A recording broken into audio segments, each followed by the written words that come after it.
یہ جس طرح کے نعرے مار رہے ہیں یہ ہر دفعہ ہر محاذ سے فرار ہوئے ہیں. یہ میں تفصیل کے ساتھ پہلے بھی بتا چکا ہوں, اس لیے ان کی بات کو تو بہت زیادہ سیریسلی اچھا لینے بخاری کی صاحب ضرورت نہیں ہے. اب ٹھیک ہے علی امین گنڈا پور کی گفتگو کے بارے میں بتا رہے ہیں بخاری صاحب. اب پاکستان تحریک انصاف جو کہ بہت زیادہ سنجیدہ نظر آ رہی ہے حکومت سے مذاکرات کے لیے, تو حکومت کی جانب سے ڈیلے ابھی کیوں کیا جا رہا ہے, کیا وجہ ہے اس کے پیچھے؟ پہلی بات تو یہ ہے کہ جی پی ٹی آئی کی سنجیدگی مذاکرات کے بارے میں جو ہے اٹ از ہائیلی کوسچنیبل. اچھا اس کے اوپر سوال اٹھ رہے ہیں. ٹھیک. آپ دیکھیے بانی پی ٹی آئی نے کیا کہا ہے جو لاسٹ ملاقات ان کی جرنلسٹوں سے ہوئی ہے. ان کا کون سے مذاکرات کی بات کر رہے ہیں, میں یہاں جیل میں سڑ رہا ہوں, آپ کو مذاکرات کی پڑی ہوئی ہے. تو حکومت بھی اب ان کا اعتبار نہیں کر رہی. وہ کہتی ہے کہ ایک دفعہ جا کے بانی سے پوچھیں کہ بات چیت کرنی ہے کہ نہیں کرنی ہے, کیونکہ ماضی میں یہی بانی پی ٹی آئی اسی حکومت کو پیپلز پارٹی اور نون لیگ کی لیڈرشپ کو چور اور ڈاکوؤں جیسے ٹائٹل کے ساتھ مخاطب کرتے رہے ہیں, اور یہ تک بھی کہا تھا کہ ان سے بات کرنے سے بہتر ہے میں خودکشی کر لوں. یاد ہے نا آپ کو؟ بالکل کہہ رہی ہے کہ بانی پی ٹی تو آئی جب گارنٹی آپ کون دے گا؟ اتنا بڑا یو ٹرن لے کے زمین پر واپس آئیں گے تو دوسری پارٹی سوچتی ہے کہ یہ سیریس بھی ہیں یا نہیں ہے. اس وقت میں آپ کو بالکل ایمانداری سے کہتا ہوں کہ یہ شواہد موجود ہیں کہ پی ٹی آئی کی لیڈرشپ ایک بار پھر اسی دربار پہ جا کے منتیں کر رہی ہے کہ خدا کے واسطے ہماری سن لیں. آپ سمجھ رہی ہیں نا میں کیا کہہ رہا ہوں؟ جی جی بالکل. کیونکہ وہی لے کے آئے تھے, انہوں نے اقتدار کا مزہ چکھایا تھا, انہوں نے بقول ان کے اقتدار سے باہر بھی نکوالا. جب وہ لائے تھے تو وہ جمہوریت کے باپ تھے, جب وہ انہوں نے نکلوا دیا یا نکل گئے یہ, تو وہی جو امیر جعفر میر صادق بن گئے. آپ کے سامنے کی بات ہے نا, کوئی میں آپ کو تاریخ نہیں سنا رہا بخاری ہوں. صاحب حکومت جس طرح سے گارنٹر کی بات کری ہے, کون گارنٹی دے گا بانی پی ٹی آئی ان کی یا کی کوئی پاکستان گارنٹی نہیں تحریک دے سکتا, انصاف کوئی کی؟ دے نہیں سکتا. محمود خان اچکزئی کے بارے میں بات کر رہے ہیں کہ مولانا یا محمود خان اچکزئی یہ دونوں رول پلے کر سکتے ہیں. پہلی بات تو یہ ہے کہ یہ تجربہ بھی ایک دفعہ ہو چکا ہوا ہے, دوسری دفعہ ہوگا تو ہم دیکھ لیں گے. آپ کو یاد ہوگا محمود اچکزئی صاحب کو یہ مینڈیٹ دیا گیا تھا کہ آپ تمام پولیٹیکل لیڈ جو سٹیک ہولڈرز ہیں ان کے ساتھ بات کریں. وہ ابھی گھر بھی نہیں پہنچے تھے کہ پیچھے سے وہ مینڈیٹ واپس لے لیا گیا کہ میں نے تو یہ نہیں کہا کہ پیپلز پارٹی اور نون لیگ سے بات کریں. تو پھر کس سے کرنی تھی بات؟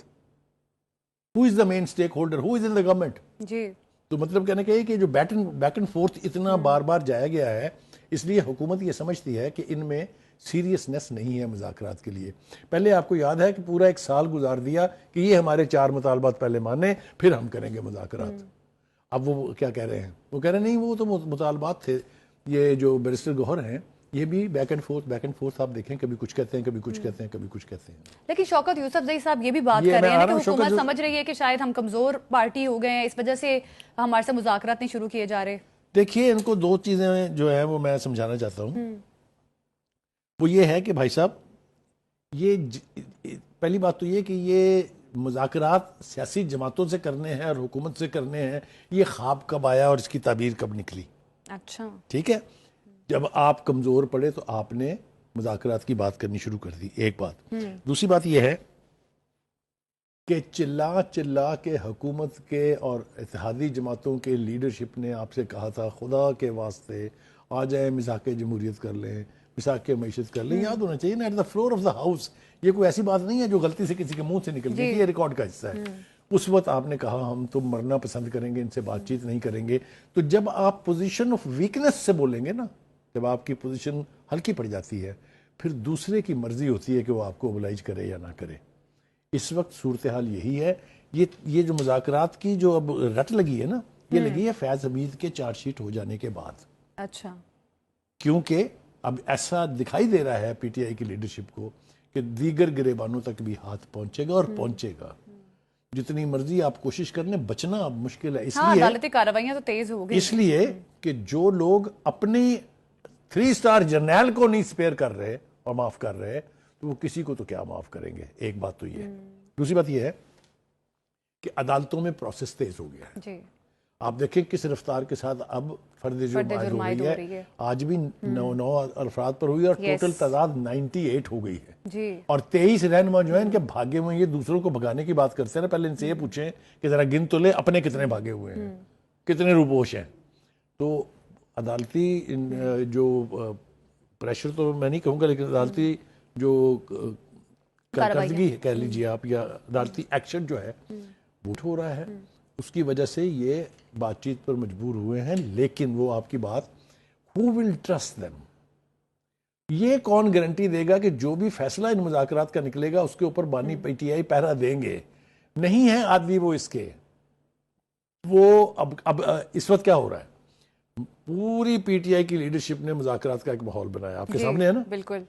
ایسے لگا کہ یار چلے الٹیمیٹلی یہ نیا کسی کنارے لگی ہے, بات چیت ہوگی, کوئی حل اس کا نکل آئے گا. ایک پیشی ہوئی ہے بھائی صاحب کی, جرنلسٹوں سے ان کی ملاقات ہے, انہوں نے ایسی تیسی بھیج دیا. ان کا who the hell you think you are, کون کر رہا ہے مذاکرات, کس کے لیے کر رہا ہے مذاکرات, کیوں کر رہا ہے, آپ کے سامنے ہے نا یہ ساری چیز. جب اس قسم کا رویہ رہے گا تو حکومت اور حکومت کی الائز پارٹی کے لیے آپ کا ٹرسٹ کرنا جو ہے وہ ذرا مشکل ہو جاتا ہے. گارنٹی آپ کی دینے کے لیے کوئی تیار نہیں ہے. آپ پوچھ کے دیکھ لیں, نہ چغزئی صاحب گارنٹی دے سکتے ہیں, نہ مولانا فضل الرحمان دے سکتے ہیں. آپ گارنٹی اگر پریزیڈنٹ ٹرمپ سب دے رہے ہیں, اتنے فارغ ہیں وہ, اگر وہ وہاں سے کہیں کہ میں گارنٹر ہوں تو وہ الگ بات ہے. اچھا بخاری صاحب, پہلے حکومت کہتی رہی کہ ہم مذاکرات کے لیے تیار ہیں, اگر پاکستان تحریک انصاف مذاکرات کرتی ہے تو مذاکرات کے دروازے کھلے ہیں. اب ایسا لگ رہا ہے بظاہر کہ شاید گورنمنٹ بھی مذاکرات کرنے میں انٹرسٹڈ نہیں ہے. گورنمنٹ کیا, میں نے آپ سے جو بات کہی وہ میں دوہرا دیتا ہوں. گورنمنٹ وانٹس کہ یہ سیریس ہے مذاکرات کے لیے کہ نہیں. پاکستان تحریک انصاف کہہ رہی ہے کہ ہم سیریس ہیں. ایک بات. دوسری بات یہ, ان کے پاس مینڈیٹ ہے یا نہیں کہ جو فیصلے بھی ہوں گے اس کے اوپر عمل درآمد ہوگا. اس کے لیے ان میں سے کسی کی کوئی مجال اور کوئی ہمت نہیں ہے. کیونکہ خواجہ آصف ان کے مذاکرات کو مذاکرات بھی انہوں نے کہا ہے, تو اس طرح کی جو چیزیں ہیں وہ شاید ایک نان سیریسنس بھی لگ رہی ہے. پولیٹیکل پوائنٹ سکورنگ جو ہے اس کا تو ہم اس وقت تذکرہ نہیں کرتے ہیں. میرے خیال سے اس بات کو سیریس رنگ دینا چاہیے کہ مذاکرات کے علاوہ کوئی حل نہیں ہے, آپ کے پاس آپشنز نہیں ہیں. پی ٹی آئی کے پاس ہیو نو آپشنز, ان کے پاس ایک ہی آپشن ہے کہ وہ سنجیدگی سے ڈائیلاگ کریں, ڈائیلاگ کر کے چیزوں کا نتیجہ نکالیں. لیکن جو نتیجہ ذہن میں رکھ کے وہ مذاکرات کرنا چاہ رہے ہیں کہ بانی پی ٹی آئی اس کے نتیجے میں رہا ہو جائیں گے, یہ نہیں ہونا. ان کو رہائی ملے گی عدالتوں کے ذریعے سے. اور میں رول آؤٹ نہیں کر رہا کہ نہیں ملے گی, ممکن ہے وہ بے گناہ ثابت ہو جائے تو ان کو رہائی ملنی چاہیے. عدالتی پروسیس پوری شد و مد کے ساتھ, یعنی سالڈ ثبوت اور گواہوں کی موجودگی میں مکمل ہونا چاہیے. اور اگر اس میں یہ طے ہو جائے کہ یہ بے قصور ہے تو عزت دار طریقے سے ان کو بری ہونا چاہیے. ہم اس کے خلاف نہیں ہیں, کوئی بھی اس کے خلاف نہیں ہو سکتا ہے. لیکن جیسا میں نے کہا, کریڈیبلٹی کا ایشو بہت سیریس ہے. جب تک نتیجہ خیز مذاکرات نہیں ہوں گے, پی ٹی آئی کی مشکلات میں اضافہ ہوگا, کمی نہیں ہوگی. بخاری صاحب, سول نافرمانی کی تحریک بھی شروع کرنے جا رہی تھی پاکستان تحریک انصاف. اب کہا جا رہا ہے کہ نہیں, مذاکرات والی آپشن پہ ہم غور کر رہے ہیں, اس وجہ سے اس کو نہیں شروع کیا جا رہا. کیا لگتا ہے کہ پاکستان تحریک انصاف آگے چل کے اگر مذاکرات نہیں کامیاب ہوتے ہیں یا مذاکرات شروع ہی نہیں ہوتے تو پھر کیا سول نافرمانی کی تحریک شروع کر سکتی ہے؟ پہلی بات تو یہ ہے کہ میں اپنے آپ کو اتنا بڑا بے وقوف ثابت کرنے پر آمادہ نہیں ہوں کہ میں یہ مان لوں کہ انہوں نے اس وجہ سے ملتوی کر دی ہے کہ مذاکرات شروع ہونے والے ہیں. ایک طرف تو آپ دے رہے ہیں دھمکیاں, وہ کہہ رہا ہے میں لے کے آؤں گا اسلحہ اگلی دفعہ, تو آپ کے پاس ہمت نہیں ہے سول نافرمانی لانچ کرنے کی. اگر ہمت ہوتی تو میں آپ کو بتا رہا ہوں اس وقت بیٹھ کے میں اور آپ ان کی اس سول نافرمانی کے اوپر بیٹھ کے تبصرہ کر رہے ہوتے. دیکھ لیا نا کر کے جو سلوک ورکر کے ساتھ ہوا, دیکھے نا سول نافرمانی کیوں نے کرنی ہے, ورکرز نے کرنی ہے نا. ورکرز کی تو میں نے آپ کو, میرے پاس یہ لمبی چوڑی فہرست پڑی ہوئی ہے جن کو انہوں نے لاوارث چھوڑ دیا ہے. میں کئی مرتبہ یہاں کہہ چکا ہوں کہ جب لوگ پیشی بھگتنے کے لیے آتے ہیں ان کے عزیز و اقارب کی چیخیں اور بیان سنا کریں. جی بالکل ٹھیک ہے, یہ اپنی جگہ ایک حقیقت ہے. جو لیڈرشپ ہے اس وقت, جو چاہے وہ محمود الرشید صاحب ہیں, چاہے وہ اجاز چودھری ہے, چاہے وہ عمر سرفراز چیمہ ہے, میں نام لینے لگوں تو وہ 18-19 بڑے سٹالورٹس کے نام ہیں. ہے کسی کو یاد پی ٹی آئی میں کہ وہ کہاں ہیں اور کیا گزر رہے ہیں؟ ان کے یاسمین راشد مجھے نہیں بھولنا چاہیے, جو بہت بڑی, میں سلام پیش کرتا ہوں اس کی ہمت کو کہ ایک خاتون, ایک عمر رسیدہ خاتون ہونے, ایک اعلیٰ خاندان سے تعلق رکھنے, ایک اعلیٰ پیشے سے منسلک ہونے کے باوجود اس نے مردوں کو بھی پچھاڑ دیا پیچھے وفاداری نبھانے میں. لیکن پی ٹی آئی کہاں ہے؟ پی ٹی آئی سنا آپ نے, کوئی بیان سنا ہو تو مجھے بھی بتا دیجیے تاکہ میں کریکٹ کر لوں اپنے آپ کو. ذکر تک نہیں کرتے ان کا, تو کون آئے گا ان کے لیے؟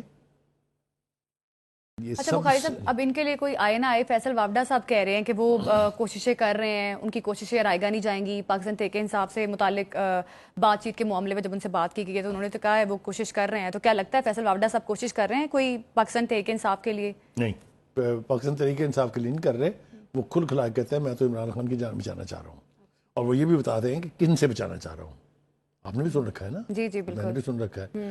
تو دیکھیے, یہ اس طرح کے لوگ جو ہیں, فیصل وافدہ ہمارے دوست ہیں, ان کا رول امپورٹنٹ ہو جاتا ہے جب کٹی ہوئی بھی ہو نا دو پارٹیوں کے بیچ میں, تو پھر کوئی نہ کوئی ایک شخص جو ہے وہ ان کو پھر ایک دوسرے کے قریب لا کے مذاکرات کراتا ہے.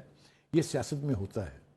تو میں ان کے رول کو انڈرمائن کرنے کے لیے تیار نہیں ہوں. ان کا رول جو ہے وہ امپورٹنٹ ہے, لیکن کیا پی ٹی آئی کی لیڈرشپ ان کی بات سنے گی؟ اس کا نام سنتے ہیں تو منہ دوسری طرف پھیر لیتے ہیں پی ٹی آئی کے لیڈرز. تو وہ ان کی کوششیں کامیاب ہو پائیں گی کہ نہیں ہو پائیں گی, اس کے اوپر بہت بڑا سوالیہ نشان ہے. لیکن وہ جہاں یہ کہہ رہے ہیں کہ میں بانی پی ٹی آئی کی جان بچانا چاہتا ہوں, وہاں وہ ایک ایک کا نام لے لے کے ان کی اوقات بھی یاد کراتے ہیں روزانہ. بخیر صاحب, جان تو تب بھی بچ سکتی ہے نا کہ جب مذاکرات ہوں اور مذاکرات والی جو مذاکرات کسی کے نتیجے پر پہنچیں, تو پھر یہ جب ان پر کیسز ختم ہو تو بہت ساری دیگر چیزیں ہیں. دیکھیے یہ سب کچھ ہونا ہے. یہ یوسف زئی صاحب جو ہیں یہ اس طرح کے بیانات دے کے, یا علی امین گنڈا پور صاحب اس طرح کے نعرے مار کے نہ پارٹی کی خدمت کر رہے ہیں, نہ بانی پی ٹی آئی کی خدمت کر رہے ہیں. اپنی پوائنٹ سکورنگ ضرور کر رہے ہیں کہ ہاں ہم بھی ہیں. وہ ہے نا کہ وہ شامل واجہ سنا ہے ہم نے کبھی, وہ جو بینڈ نہیں بجتے ہوتے براتوں کے آگے, اس کے اندر ایک بڑا سا وہ ہوتا ہے دھوتو سا, اس کا رول نہیں ہوتا کوئی بھی سر میں نا, وہ تھوڑی دیر کے بعد کر کے وہ, یہ اس طرح کے لوگ جو ہے ہر پارٹی میں ہوتے ہیں, صرف اسی میں نہیں ہے. تو یہ جو دھوتوز ہیں نا, ان دھوتوز کے کہنے سے کوئی فرق نہیں پڑتا کسی چیز. بالکل. YouTube پر گوگلی نیوز دیکھنے کے لیے youtube.com کی سرچ بار میں googly news T V type کریں. گوگلی نیوز کے پیج پر سرخ رنگ کے سبسکرپشن والے بٹن پر کلک کرنا نہ بھولیے. YouTube پیج پر اپلوڈ ہونے والی ویڈیوز سے باخبر رہنے کے لیے بیل آئیکن پر کلک کیجیے. آپ کو ہر نئی ویڈیو کے بارے میں نوٹیفیکیشن موصول ہو جائے گا.